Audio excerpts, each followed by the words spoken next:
내 아버지와 어머니를 공경하라. 이것은 약속이 있는 첫 계명이니 이로써 내가 잘되고 땅에서 장수하리라. 아멘.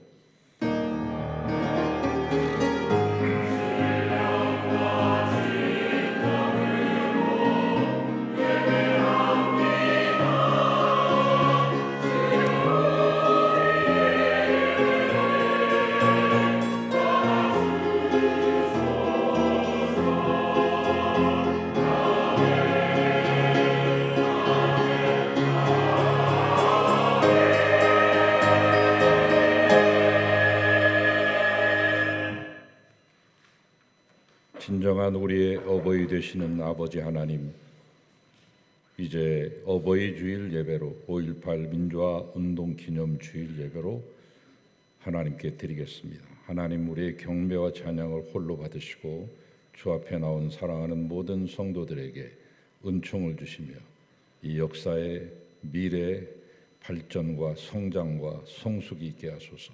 모든 영광은 홀로 받으소서. 예수님 이름으로 기도하나이다. 아멘.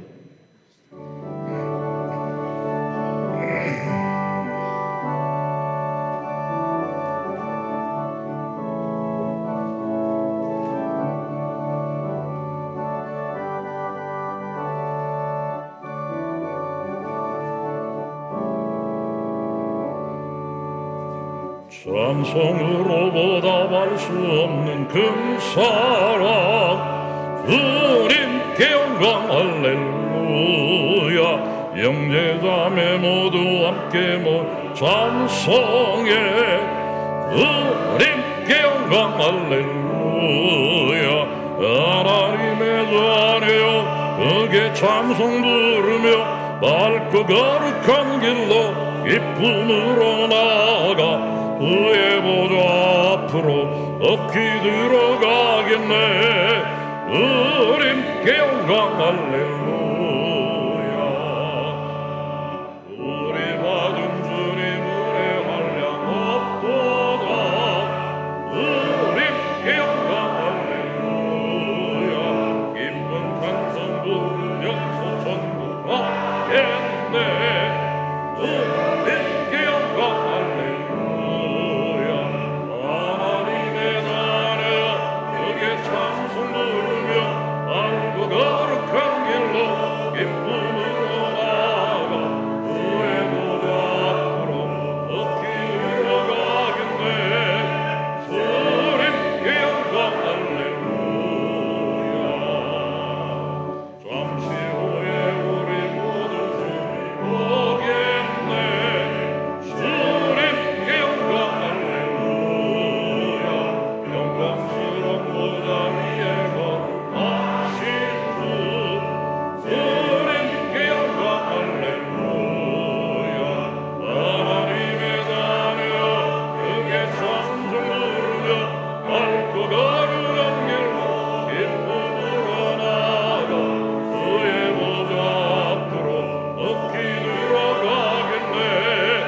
주님께 영광 할렐루야. 만국 백성 천국 백성 소리 높여서 주님께 영광 할렐루야. 영원토록 주의 이름으로 찬양하겠네. 주님께 영광 할렐루야. 하나님의 자녀여 크게 찬송 부르며 밝고 거룩한 길로 기쁨으로 나아가 그의 보좌 앞으로 어찌 들어가겠네. 주님께 영광 할렐루야.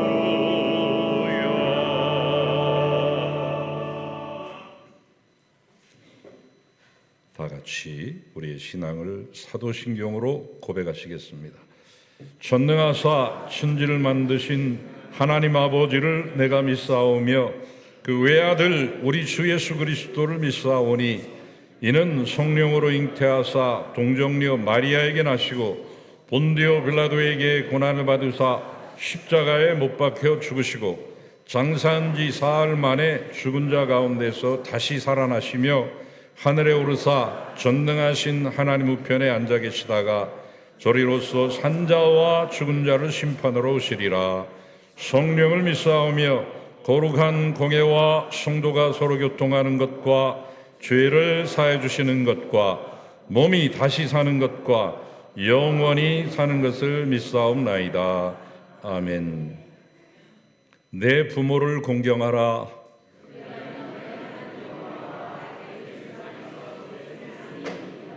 내 아들아, 내 아비의 훈계를 들으며 내 어미의 법을 떠나지 말라.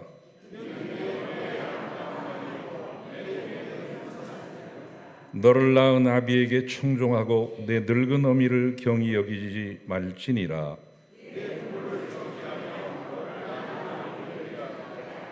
자녀들아, 주 안에서 너희 부모에게 순종하라. 이것이 옳으니라.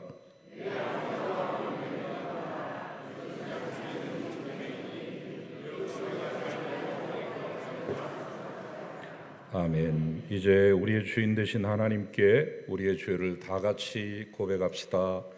사랑의 하나님, 저에게 어버이를 통해 이 땅을 살아갈 수 있는 은혜를 베풀어 주시니 감사합니다. 그러나 주님, 저희는 가정을 통해 주신 하나님의 신비를 깨닫지 못하고 가족을 향해 감사보다 불평을 일삼았나이다. 하나님이 가르쳐 주신 도리를 따르기보다는 세상과 물질의 가치를 따라 살았습니다. 부모님과 믿음의 선배들을 통해 물려주신 아름다운 신앙을 본받지 못하고 오히려 후대에 부끄러운 모습만 남기고 말았습니다. 어버이 주일을 맞아 자손들에게 신앙의 본을 보이지 못한 저희를 용서하여 주시옵소서. 또한 오래전 수많은 분들의 희생을 통해 민주주의의 문을 열었지만 여전히 자신의 잘못을 인정하지 않고 서로를 용서하지 않는 이 민족의 답답함을 굽어보시옵소서.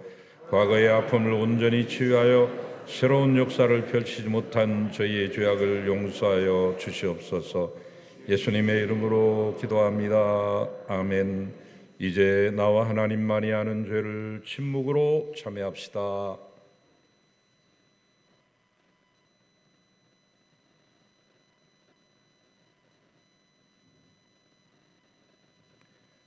교우 여러분, 하나님의 기쁜 소식을 믿으십시오. 예수 그리스도 안에서 여러분은 용서를 받았습니다. 이제 이 동일한 기쁨을 여러분들의 자매와 형제와 주변의 이웃들에게 전해 주십시오.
사랑의 주님, 오늘 거룩한 주일을 맞이하여 부활절 일곱째 주일 어버이 주일 5.18 민주화운동 기념주일로 예배드리게 하시니 감사합니다.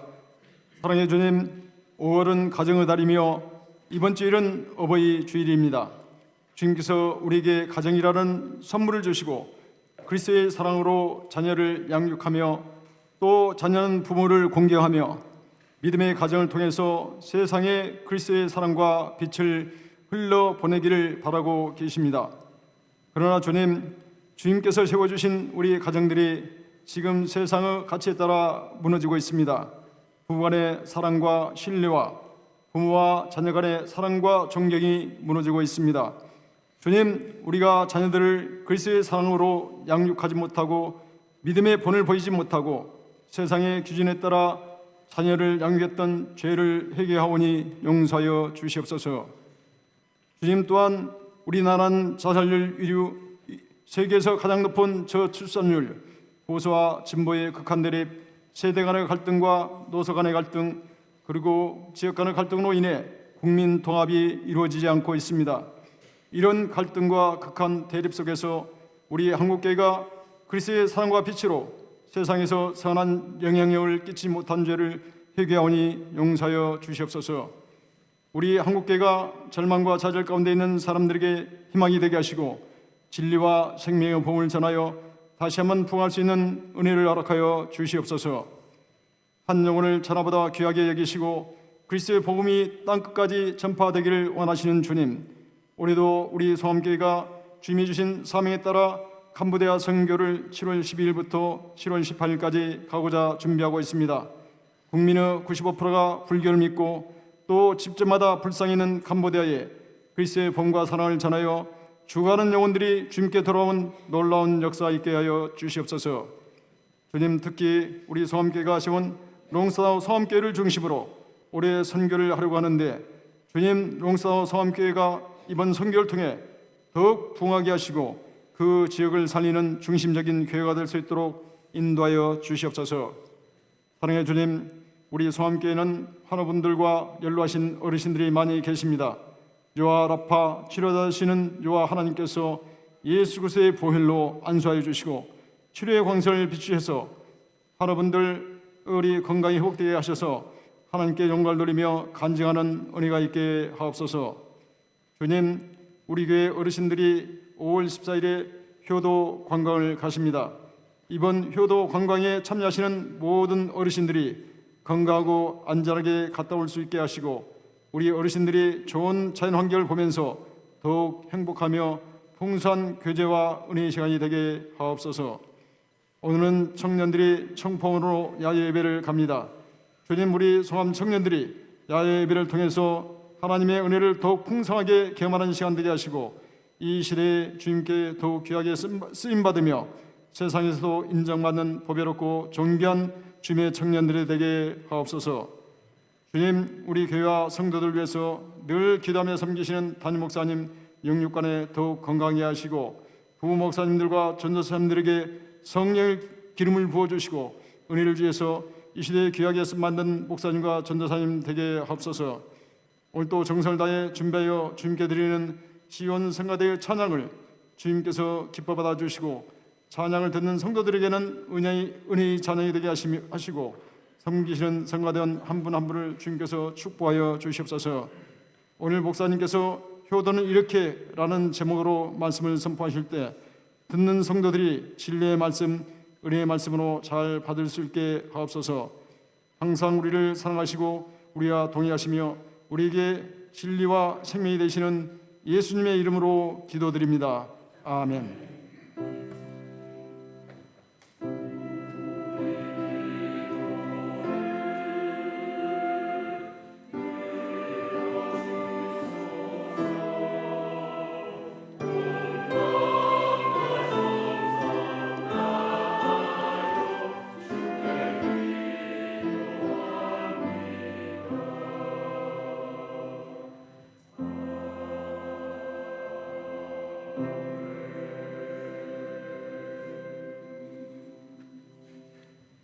어버이 주를 맞이해서 우리의 참 아버지가 되시고 영적인 부모가 되시는 하나님께 감사와 영광을 먼저 돌리고 우리를 낳아주신 육신의 부모님들, 이 땅의 모든 어르신들 가운데 하나님의 은총이 가득하시기를 간절히 소망합니다. 샬롬.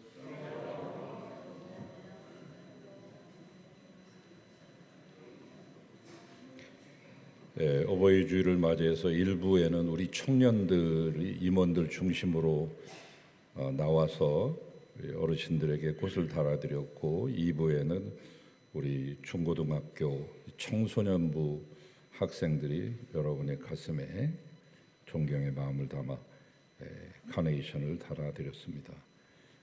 애쓰신 우리 청년들과 우리 청소년들에게도 감사를 드립니다. 한국교회 청년부가 없어진 지 오래됐고 교회 학교가 사라졌습니다. 70% 이상 교회 학교 청년부 없습니다. 거의 80%에 가깝게 사라진 상황에서 우리 교회 그나마 우리 어린이들과 교회 학교가 존재하고 청소년부를 운영하고 청년들이 활동하고 있다는 것은 감사한 일입니다. 여러분들이 더 많이 관심 가지시고 또 품에 안으시고 축복해 주시면 고맙겠습니다.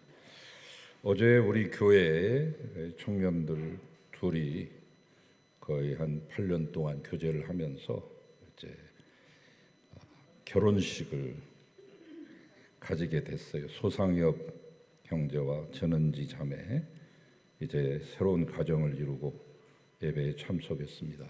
자리에서 일어나서 앞으로 좀 나오실까요? 예. 청년의 회장도 하고 우리 어린이 교학교 교사도 하고 또 반주도 하고 지금은 이제 성가대도 이렇게 하고 있는 올라운드 플레이어처럼 활동을 많이 한 우리 청년들이 믿음 안에서 이렇게 만나고 또 우리 교회 안에 함께 머물 수 있게 된 것은 주님의 은혜입니다. 이 두 사람에게 양가 어르신들 가운데도 하나님의 은총이 함께 하시기를 바랍니다. 어저께 비가 많이 왔어요. 야외 결혼식을 드렸는데 제일 고생한 게 우리 신부인데 또 신부 어머님, 신랑 어머님도 고생 많이 하셨죠. 다들 축하하시게 가신 분들도 많이 애쓰시고 고생하셨습니다. 더 오랫동안 기억에 남을 것 같습니다. 이 가정을 축복해 주시기를 바랍니다. 이 가정에서 여러분에게 감사해서 오늘 공동 식사 때 떡을 제공해 드리고 신랑의 어머니 되시는 김세란 집사님께서 자녀 결혼을 감사해서 오늘 코이노니아실에서 쓰시는 모든 차는 무상으로 제공해 드린다고 합니다. 한턱을 쏘시는 거죠. 감사를 드립니다. 아무튼 이 두 청년 결혼하자마자 바로 여행 떠나지 않고 오늘 예배를 드린 후에 이제 떠나게 되는데 감사합니다. 믿음 안에서 늘 머물 수 있도록 여러분께서 격려해 주시고 또 축복해 주시면 고맙겠습니다. 자, 이제 여러분 앞에 정식으로 새 가정을 이루고 인사할 때 여러분 아낌없이 우리와 같은 박수로 환영해 주시기 바랍니다. 축하합니다. 기도하겠습니다. 하나님 감사합니다. 주 안에서 남과 여를 만드시고 또 짝지어 주셔서 가정을 이루게 하시고 행복할 귀한 특권과 의무를 주신 하나님 감사합니다. 어저께부터 새로운 가정으로 출발했습니다.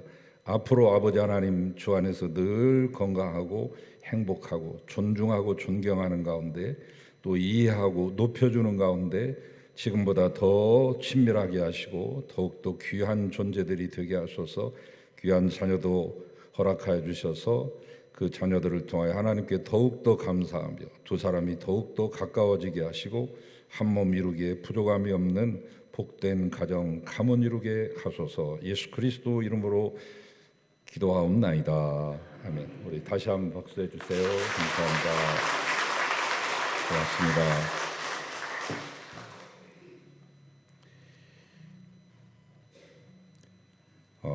저는 오늘 오후에 열림교회 담임 목사님 취임 감사 예배 설교 부탁을 받고 다녀옵니다. 또한 21일로 예정되어 있는 신대원 채플 설교도 다녀오도록 하겠습니다.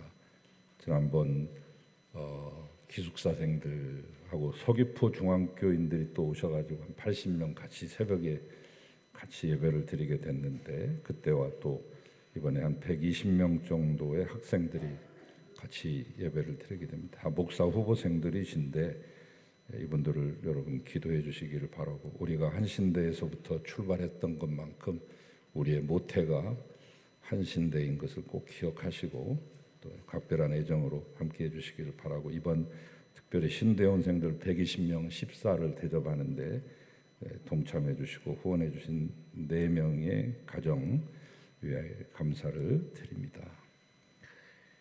잘 전달하도록 그렇게 하겠습니다. 욥기 20장까지 성경 통독 꼭 하시고요.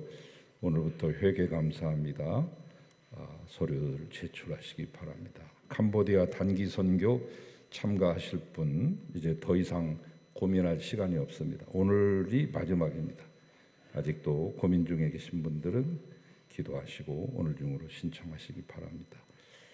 작년에 여러분 많은 분들이 후원해 주셨는데 그 선교지의 교회와 학교와 또한 선교센터에 여러 가지 모양으로 새롭게 또 전달되고 그들이 힘을 얻고 그렇게 되는 계기가 되었습니다. 올해도 여러분 후원하실 분들 1층 게시판과 2층 입구에 기도하시면서 이름을 명기하시면 되겠습니다. 교도관광 화요일 내일 모레 8시 반에 여기서 모여서 잠시 예배 드리고 이제 두 차에 분승해서 충북 단양으로 모시도록 그렇게 하겠습니다. 지금 현재 80명이 좀 넘으셨는데 더 가시면 또 추가 차량으로 해서 모실 테니까 부담 갖지 마시고 내가 가면은 인원이 넘을까 그렇게 걱정하지 마시고 신청하셔도 됩니다. 오늘 중으로 꼭 써주시기 바랍니다. CBS 방송 개편 이동 편성에 따라서 영혼의 양식 시간이 목요일 3시 20분에서 5시 50분으로 바뀐 것을 참고하시기 바랍니다. 청년회 오늘 도봉산역 근방에 있는 창포원이라는 곳에 가서 야외 예배를 드리고 오겠습니다. 잘 다녀오시기 바랍니다. 5년 동안 우리가 쉬었던 사랑방을 개강합니다. 우리 조순호 장로님께서 기도하시는 중에 정성껏 준비해서 우리 어르신들을 섬기신다고 합니다. 내일 1시에 도서실에 모여서 하시면 됩니다. 70세 이상 남녀 누구든지 오실 수 있습니다. 오늘 단기 선교팀 3차 모임 3시에 있습니다. 다음 주 성령 강림 주일이 시작되는데 성찬식이 있습니다. 성찬부원들 토요일 10시 반에 모이십시오. 감사하게도 오늘 호산나 성가대에 가운을 무명으로 헌물하셔서 새 옷을 입고 앉아 있는 모습을 보니까 참 너무 감사하고 좋았습니다. 무명으로 하셨는데 그분에게 감사를 드립니다. 오늘 부소장 모임 12시 50분에 있습니다. 다른 모든 광고를 주보를 참고하시기 바랍니다. 이제 예물 드리겠습니다.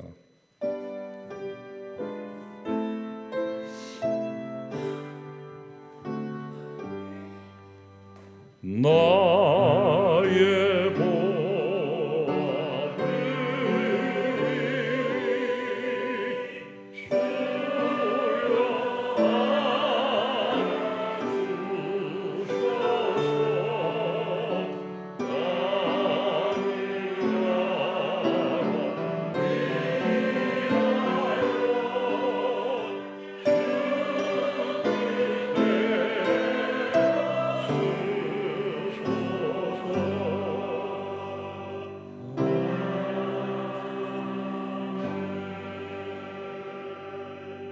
하나님 예물을 드렸습니다. 받으시옵소서. 11조와 감사헌금과 평화의 나눔 바자의 헌금과 1,000번째 헌금과 또한 선교 차량 구입 헌금과 또한 선교 헌금, 사랑의 식사, 장학 기금으로 또한 건축 기금으로 여러 가지 모양으로 하나님의 나라가 세워지고 주님의 정의가 이 땅에 펼쳐지기를 소망하는 간절한 마음으로 우리의 신앙과 사랑의 고백을 담았사오니 받으시옵소서. 또한 사랑하는 아들을 앞서 보내고 추도하는 마음으로 꽃꽂이로 올려드리는 그 마음 하나님께서 위로하시고 하늘의 평강을 덧입히소서. 또한 결혼을 감사해서 식사 때 떡을 제공하며 또한 실가와 차를 대접하는 우리 새로 이룬 귀한 이 가정 위에 은혜 복의 복을 더하여 주시옵소서. 예물이 씌어지는 곳에 하나님의 크신 영광이 나타나기를 간절히 바라옵고 예물에 동참한 모든 가정들과 가족들 모두 평화롭게 하시고 화목하게 하시며 하늘의 복과 땅의 복으로 기름지고 풍성하고 윤택해 하소서. 예수 그리스도 이름으로 기도합니다. 아멘.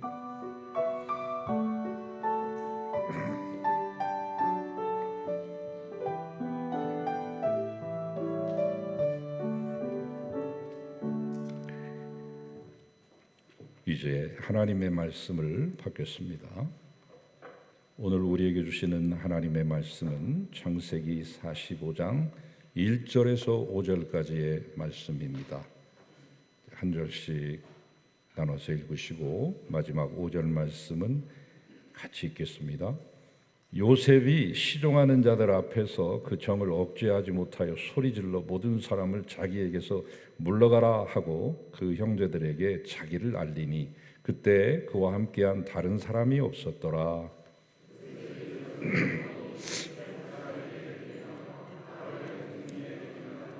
요셉이 그 형들에게 이르되 나는 요셉이라. 내 아버지께서 아직 살아계시니까.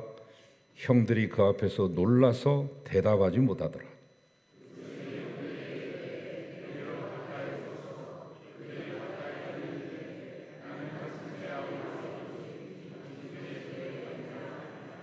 다 같이요. 당신들이 나를 이곳에 팔았다고 해서 근심하지 마소서. 한탄하지 마소서. 하나님이 생명을 구원하시려고 나를 당신들보다 먼저 보내셨나이다. 아멘. 주님의 말씀입니다.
아멘.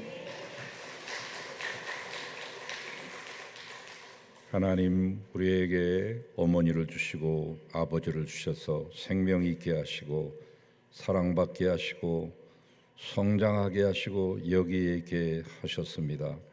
하나님의 크신 은혜 감사하며 또한 어버이의 귀한 은혜 감사하는 마음으로 이 찬양 올려드렸사오니 받으시고 기뻐하시며 이 땅의 아버지 어머니들 모두에게 은혜를 주시고 복을 더하소서. 하나님 찬양 올려드린 우리 시온 성가대 위에 늘 함께하여 주시고 주의 사랑에 머무는 사람들이 되게 하시며 새 노래로 여호와를 찬양하기에 부족함 없도록 영과 혼과 육을 붙잡으시고 인도하소서. 하나님 말씀을 사모하는 모든 성도들을 위해 은혜 주시고 깨달음이 있게 하시고 실천이 있게 하시사 참 복의 사람 되게 하소서. 신원을 맡기셨사오니 이제 그 신원을 운반합니다. 성령님 도우소서. 예수 그리스도 이름으로 기도합니다. 아멘. 자기가 자기를 평가하기는 참 어렵죠. 왜냐하면 자칫 잘못하면 자기 중심이 되기 쉽고 자화자찬에 머물 수 있습니다.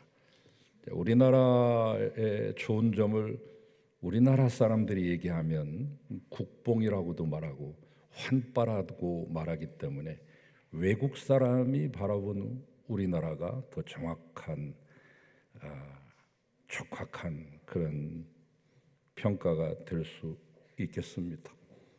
예로부터 우리나라는 노인 천국이라고 일컬어져 왔죠. 일찍이 고종황제 시절에 밀사의 노릇까지 했던 미국인 선교사 헐버트, 이 호머 헐버트 최초로 외국인 독립운동가 또는 독립투사라고 하는 호칭이 붙은 분입니다. 눈은 푸른색을 가졌지만 한국의 혼을 지닌 사람이라 해서 벽안의 한국혼이라고 하는 이름도 가지고 계시죠.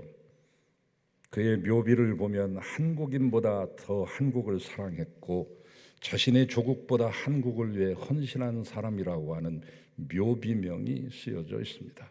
그가 남긴 오록에는 웨스터민스터 사원에 묻히기보다 나는 차라리 한국 땅에 묻히고 싶다라고 하는 유언을 남겨 지금도 저 절두산 잠두봉 양화진의 외국인 선교사 묘역에 고이 모셔져 있습니다. 그는 일찍이 한국 최초의 근대식 관립교육기관인 유경학원의 영어 교사로 파송됩니다. 대부분이 초기에는 양반집 자제들 영어 교육시키고 세상의 문물을 익히기 위해서 영어 교육시키고 영어만 가르친 게 아니라 학교에서 가르치는 모든 것들을 가르쳤는데 모두 다 영어로 강의를 했죠. 그래서 통역관도 세우기도 하고 한국의 세계적인 인물을 만들기 위한 비전을 가지고 시작을 했습니다만 그는 이 한국에 머물면서 구전으로만 내려오던 아리랑 이 악보를 최초로 처음 악보화해서 모든 대중들에게 보급시켰던 분이시기도 하죠. 그런가 하면 삼인필지라고 하는 방대한 책을 내시면서 지금으로 말하면 세계 지리 또는 세계 역사, 태양계와 우주의 이 원리 같은 것들을 다 망라한 당시로서는 획기적인 그 책에다가 세계 지도를 9개나 실어가지고 조선에 자라나는 청년들에게 꿈을 심어주고 세계가 어떤 것인가 하는 것을 눈을 띄워주게 하며 YMCA 최초로 한국에 건립하신 분이시기도 하죠. 그런가 하면 한국 한글 발전에 지대한 공을 세우셨는데 우리가 지금 쓰고 있는 거의 한글 이분 덕입니다, 여러분. 그동안은 띄어쓰기가 없었습니다. 한자처럼 원문도 전부 다 붙였었거든요. 그러나 띄어쓰기를 만드시고 쉼표를 만드시고 마침표도 만드셨 국문연구소를 만들어 마치 한국 사람보다 더 깊이 우리나라의 문자를 사랑했던 분, 세계 방방곡곡에 한국이야말로 가장 과학적인 문자인 한글을 가지고 있으며 최첨단 시스템을 가진 해운선, 거북선을 만든 위대한 민족이다라고 하는 것을 온 천하에 알리기에 힘쓰셨던 그분,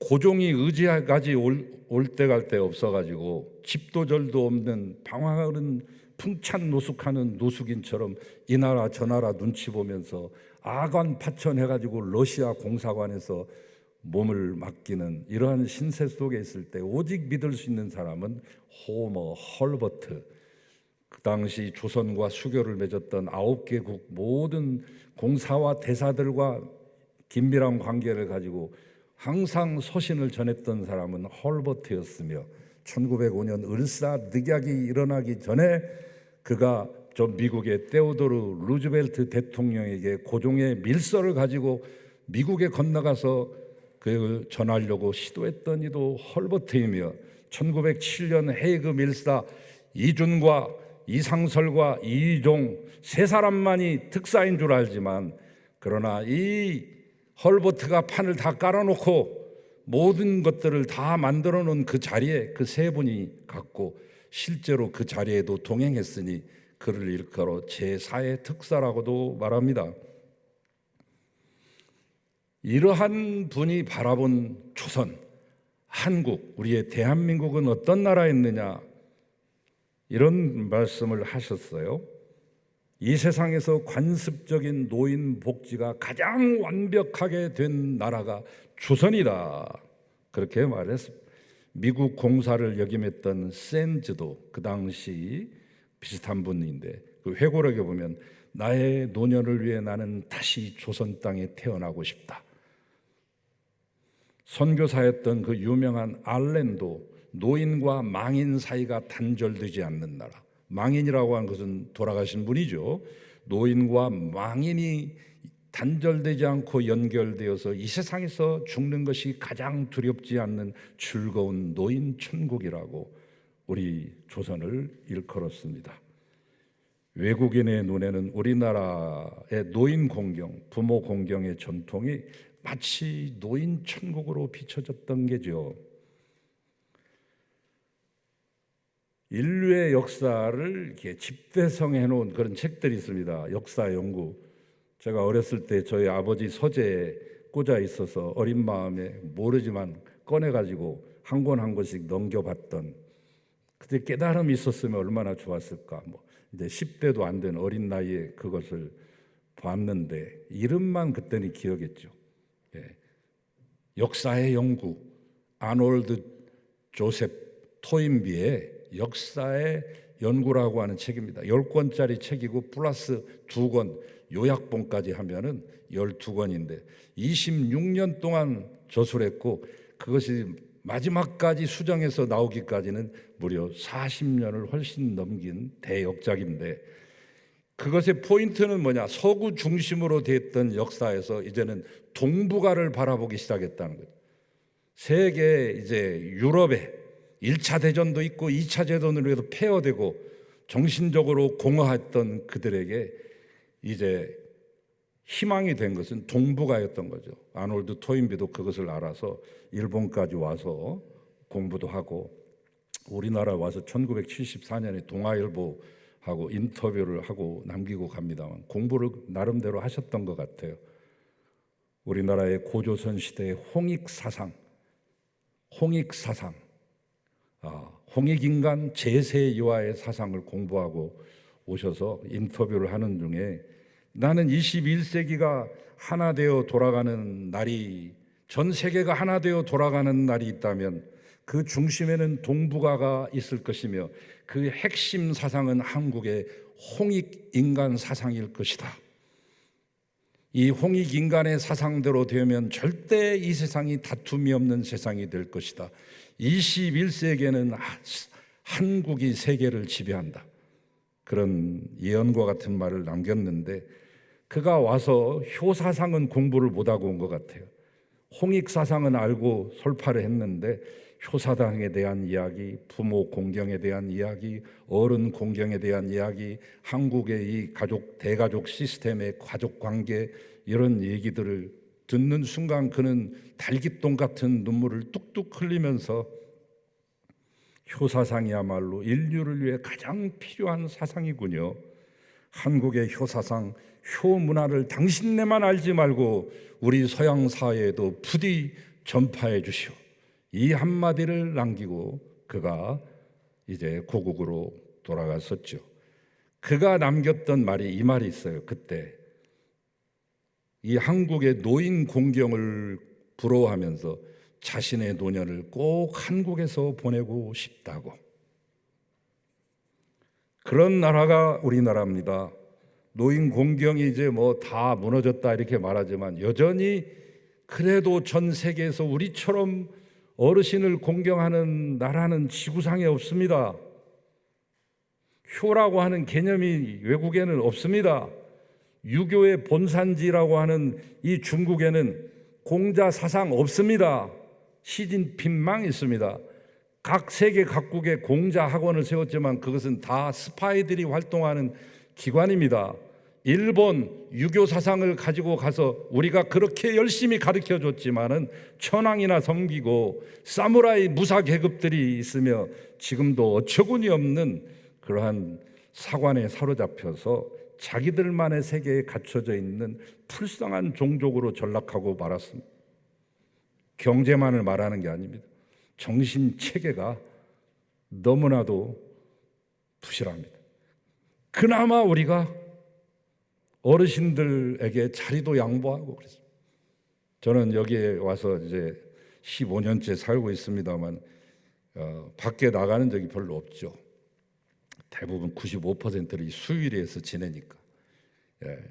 오랜만에 어버이날이라고 저희 아이들이 지난 월요일에 시간을 내서 안국동에 가서 식사를 한번 하자고 그래서 처음은 아니지만은 오랜만에 대중교통을 이용했습니다. 151번을 타고 안국동에서 내렸는데 가는 도중에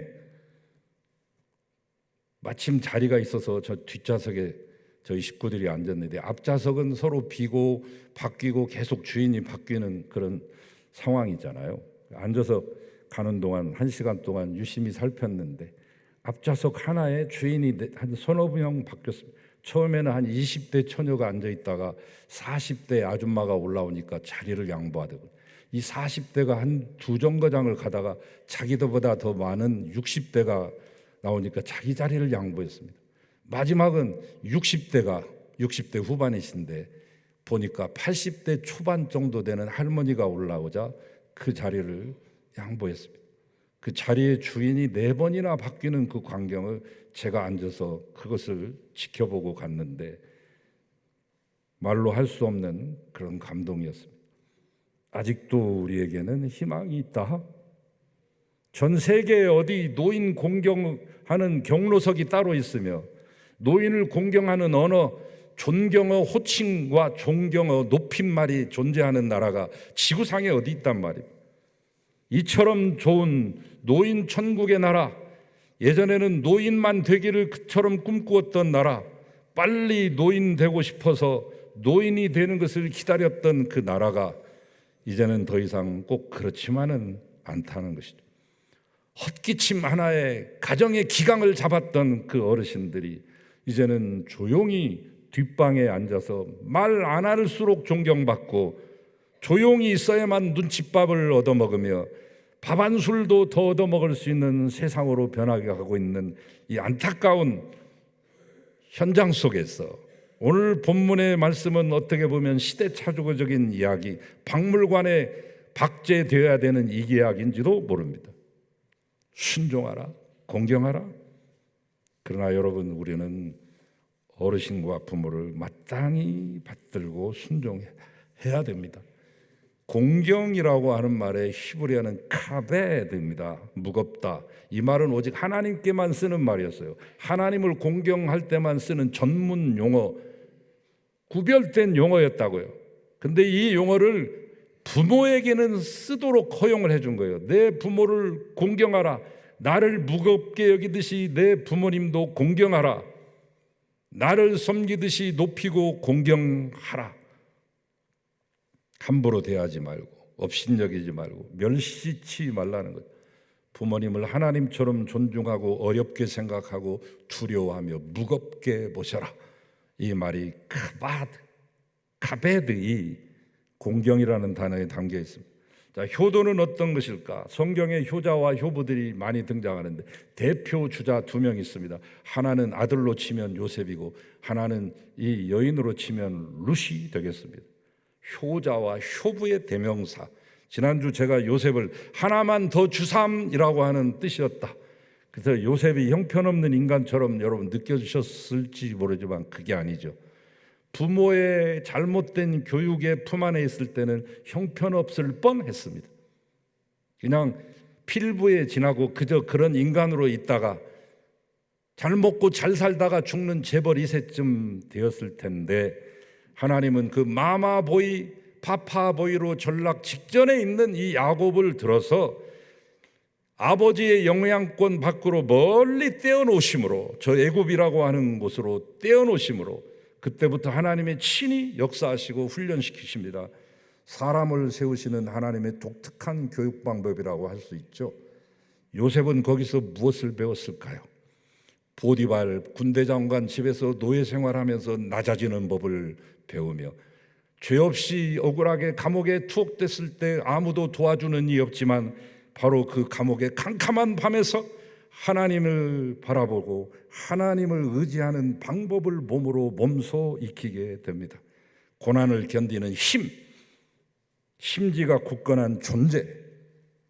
아버지 옆에만 있었으면 파파보이로 전락하고 말 이 요셉이 큰 사람이 되고 가지가 무성하여 담장을 넘는 역사를 일으키며 그는 마침내 그가 그 효자 노릇을 죽는 날까지 아버지를 섬기며 효자로서 살 수 있었던 원동력이 된 것입니다.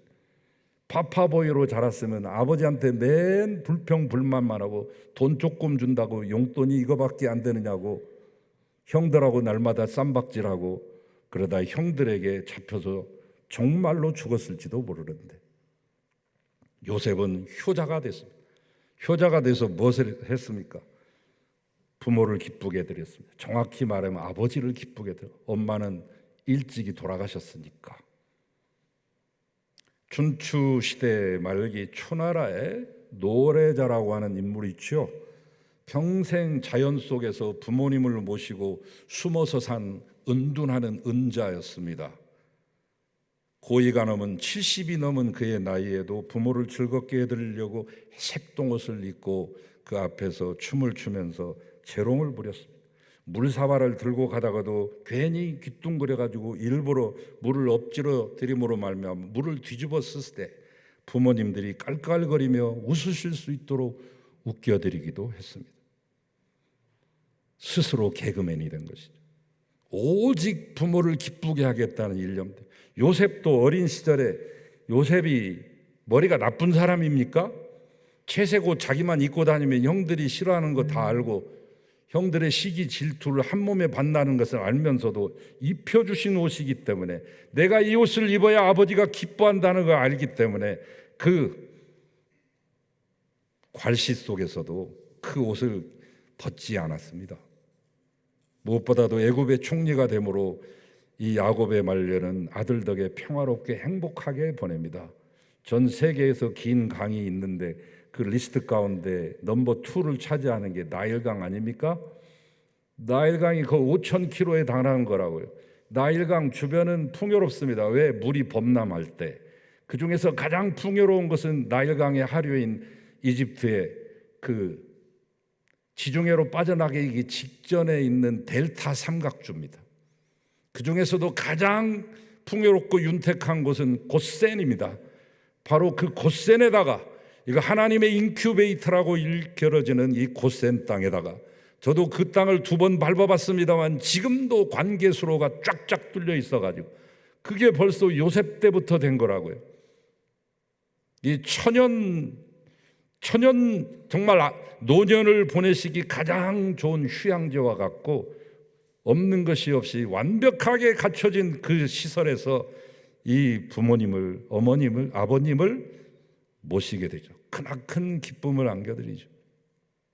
여러분, 좋은 옷, 좋은 음식, 용돈 많이 드리는 것만이 하나님을, 부모님을 기쁘게 하는 게 아니라 마음을 기쁘게 해드리는 게 효도입니다.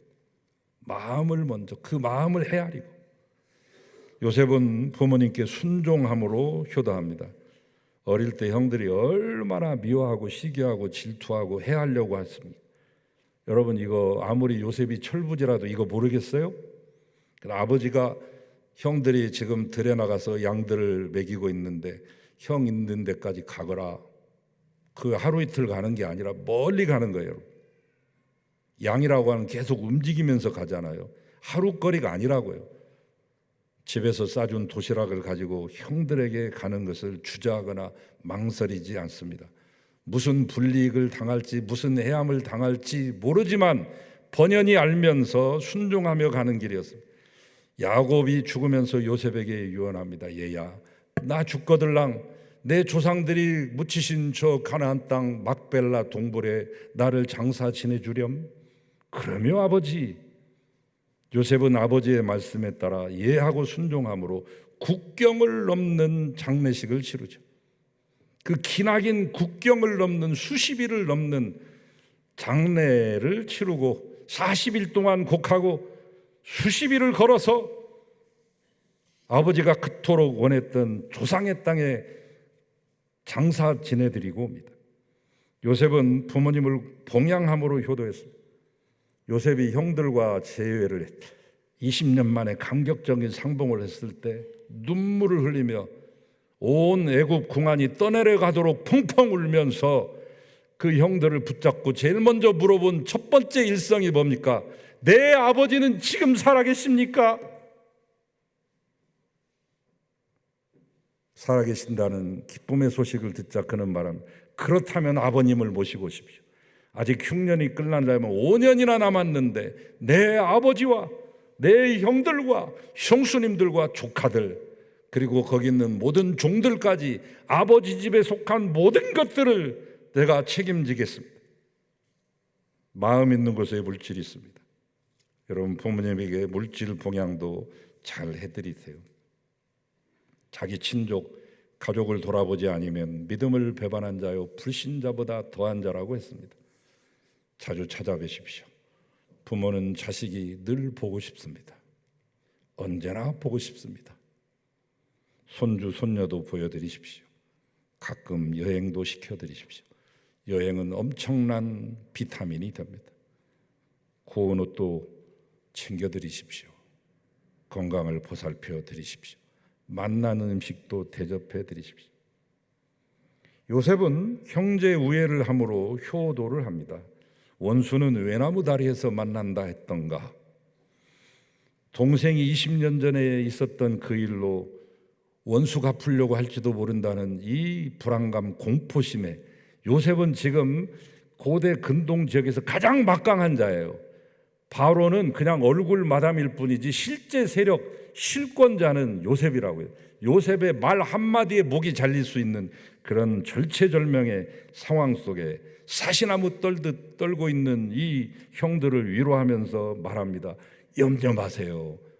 형님들이 저를 팔아넘긴 것 같지만 그게 아니라 하나님이 저를 이 상황을 위해서 미리 앞서 보내신 거 아닙니까?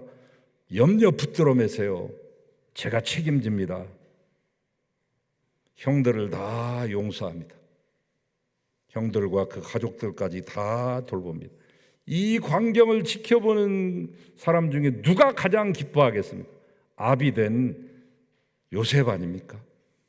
부모님에게 지금이라도 물어보십시오. 아버지, 어머니 가장 바라시는 게 뭐예요? 이렇게 말하면 틀림없이 이렇게 말씀하실 겁니다. 뭐 다른 거 뭐 있겠냐? 예비미는 니들끼리 잘 우애하고 사는 거 하나밖에 없다. 호의호식을 아무리 시켜드려도 용돈을 수백만 원을 드려도 형제간의 우애 없이는 절대로 효도하는 것이 아닙니다. 형제간은 피를 나눈 사이. 10손가락 깨물어 아프지 않는 손가락 없다고 부모님이 보실 때는 자식은 모두 똑같은 겁니다. 똑같이 사랑하십니다. 부모님 보시는 데서 그러므로 자식들끼리 절대 싸우시면 안 됩니다. 재산 때문에 다투는 자녀들의 기사가 종종 매스컴에 오르내리기도 하죠. 그분들의 부모님의 심정은 어떠하시겠습니까? 크나큰 불효죠. 어떤 일이 있어도 형제간은 화목해야 됩니다. 어떤 일이 있어도 형제끼리는 잘 지내야 됩니다. 옳고 그름 따지시면 안 됩니다. 그게 효도입니다. 하늘에 계신 하나님께 효도하는 것은 뭐겠습니까? 어떤 일이 있어도 성도 간에 화목해야 되는 것입니다. 마지막으로 요셉은 어떻게 효도했느냐? 자기 자신이 바르게 올곧게 살아감으로 복받아 삶으로 그 광경을 지켜보는 아버지가 흐뭇하게 함으로 효도합니다. 종살이도 했죠. 죄수복도 입어봤죠. 감옥살이 했죠. 별별 고생 다 했지만 마침내 애굽의 총리가 되고 총리 되던 그날 애굽의 파라오가 왕좌에서 친히 내려와서 자기의 황금 인장을 빼가지고 이 요셉의 손가락에 끼워주지 않습니다. 황금 인장은 국쇠예요. 실질적인 실권을 그에게 부여하고 목에는 금사슬을 채워주고 옷은 수억 원짜리의 세마포 옷으로 입혀주며 자기하고 똑같은 황금 마차를 만들어서 이 황금 마차를 내가 너를 위하여 친히 제작했으니 이것이 이 버금술의 새칸 체리옷이다. 이것을 네가 타고 다녀라. 자기가 받았던 그 황금 수레를 아비를 태우고 애굽 동네 한 바퀴를 다 돌면서 그 모든 영광을 아버지로 하여금 받게끔 만듭니다. 요셉은 믿음으로 바르게 삶으로 아버지께 효도한 것이 놀라운 효도입니다. 자녀가 육적으로 뿐만 아니라 영적으로 복받고 잘 사는데 기뻐하지 않을 부모가 어디 있겠습니까? 세상에서는 좀 잘 나가고 높은 지위에 있고 잘 먹고 잘 살아도 교회에 나오지 않고 내 평생의 소원이 이 교회에 나오는 것이다 하고 그렇게 유언처럼 남겨도 그 말을 듣지 않는 자식이 있다면 기쁘겠습니까?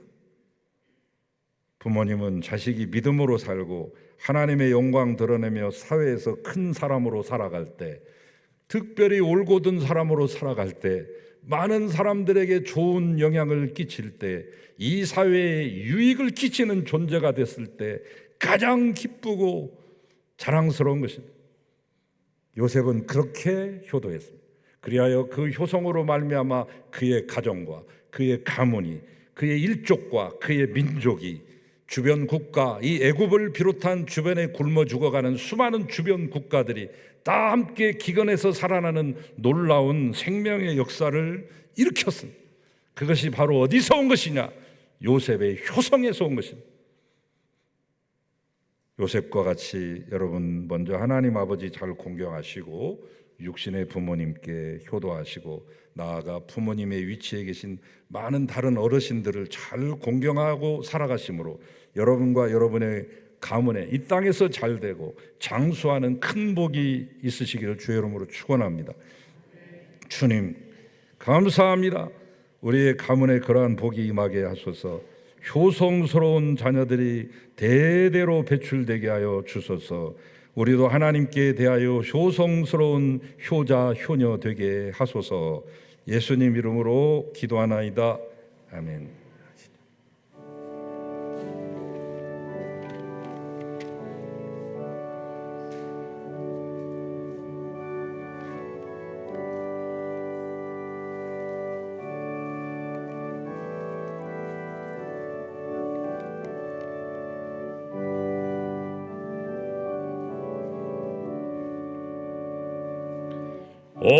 어머니의 넓은 사랑 귀하고도 귀하다. 그 사랑이 언제든지 나를 감싸줍니다. 내가 울 때 어머니는 주께 기도드리고 내가 기뻐 웃을 때 찬송 부르십니다. 아침 저녁 읽으시던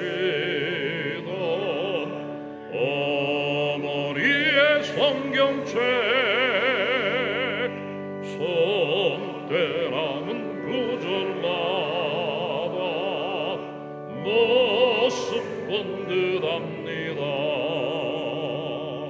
믿는 자는 누구든지 영생함을 얻으리. 들려주신 귀한 말씀 이제 힘이 됩니다.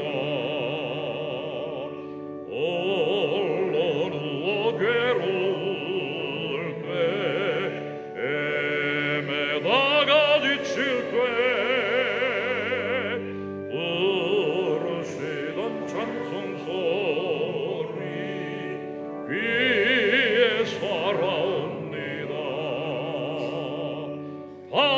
반석에서 샘물 나고 왕루지에 꽃피니